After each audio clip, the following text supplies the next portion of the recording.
zurückgeht zu uns. Aber durch die Welt, manchmal dreht sich die Globus in die andere Richtung. Europäische Firmen, die tragen unser ganzes Know-how nach China. Warum soll ich die Firma kaufen? Die bringt das doch frei Haus. Ja? Die bringen ihre Leute, Spezialisten, trainieren die Leute. Hey, wenn ich will, werbe ich sie ab. Easy. Wenn er blödsinnig kauft er was. Ich habe keine Motivation, was zu kaufen.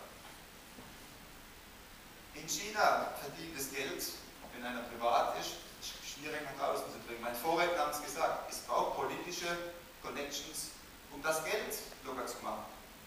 Wenn Sie einen Deal verhandeln, sind Sie ja teilweise, was weiß ich, ein Jahr dran, bis es tatsächlich das Geld fließt. Oder noch länger. Sie wissen ja gar nicht, was nach einem Jahr ist. Dann machen Sie eine riesen Verhandlung, verhandeln das Geld. Wenn Sie keine exzellente Beziehung haben, kann das sein, nach einem Jahr, dass das Geld nicht bekommt. Ist auch blöd, fällt der Deal durch.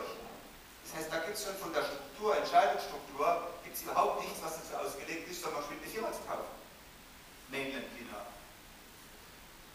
Und, das ist eigentlich das Schönste, das Eindrücklichste aus meinem Erlebnis in China, und ich bin so ca. 4-5 Wochen in China unterwegs pro Jahr, 4 Mal pro Jahr bin ich dann dort.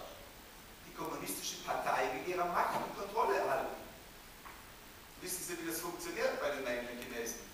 In den Betrieben operativ drin. Die haben Politkommissare.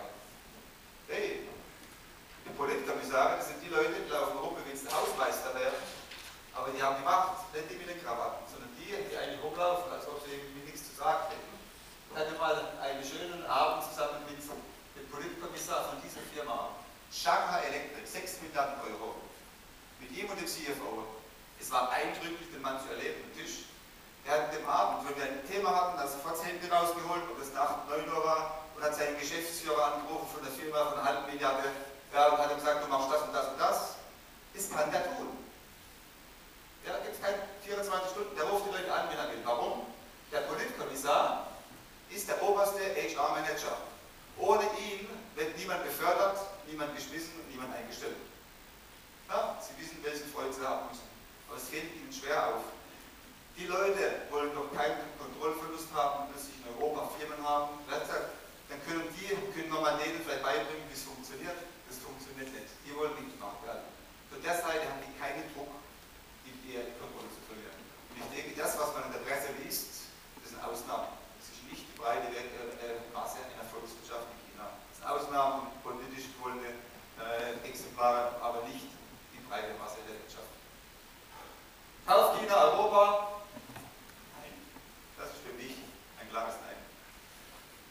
Noch einmal, was passiert, wenn man dann doch gekauft wird? Das ist sicher nicht das kleinste Übel aus meiner eigenen Erfahrung. Jetzt gucke ich mal zu der Erfahrung. Wer kauft denn eigentlich, oder wer kaufte eigentlich Europa?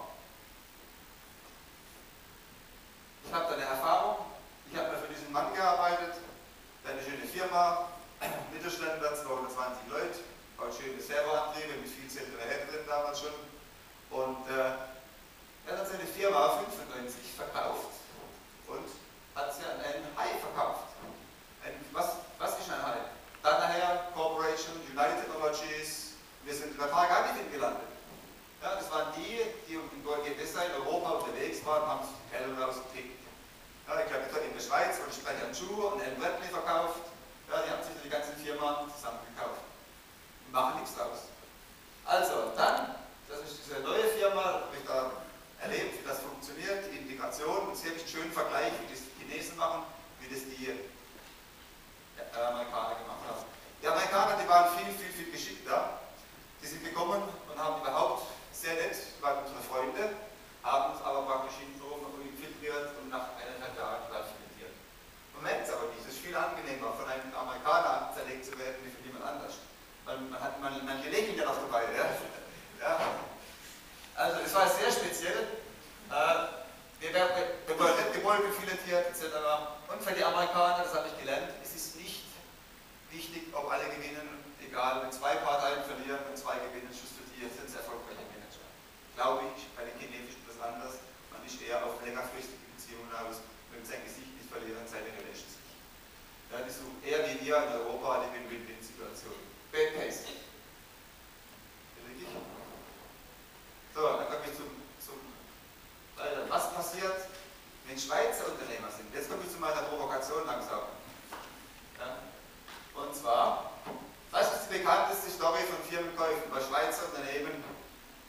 unterwegs waren und Firmen gekauft haben.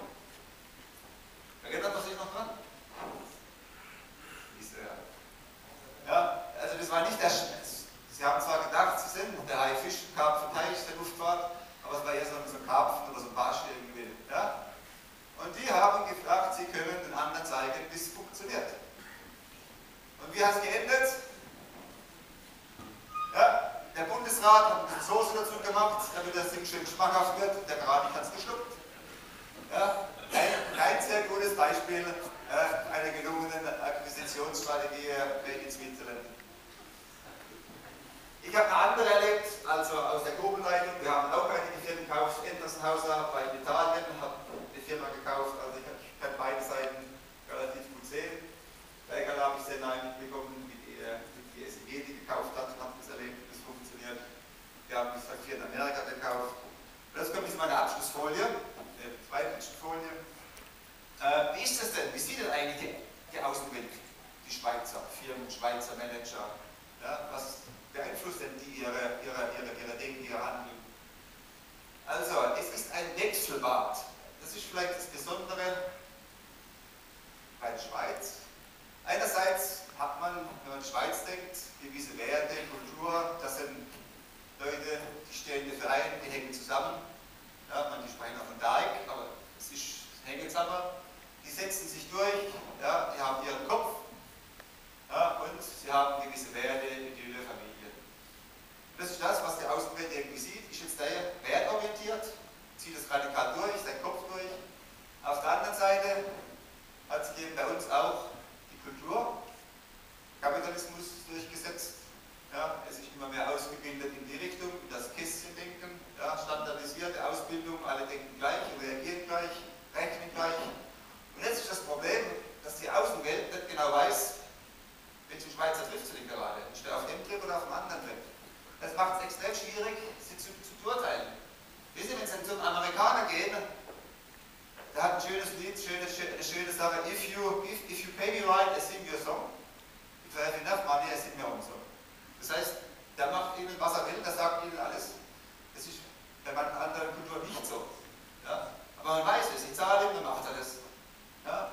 Das ist nicht unbedingt bei den Schweizer Unternehmen so, da geht es schon noch anders. Man weiß nicht genau, wann es so oder wann es anders ist. Wann gehen sie nach dem Geld und wann gehen sie nach ihren Werten und ihren Beziehungen. Ja, und ich denke, dieses Gemisch hier, vielleicht auch mit der Größe des Landes, bringt mich dann zu dem, was ich dann als Provokation auf den Weg bekommen habe für das Tischgespräch. Ja, also ich sage, es ist besser, wenn die Schweizer Firmen das Finger verkaufen lassen und als Unternehmen es gekauft wird in Europa.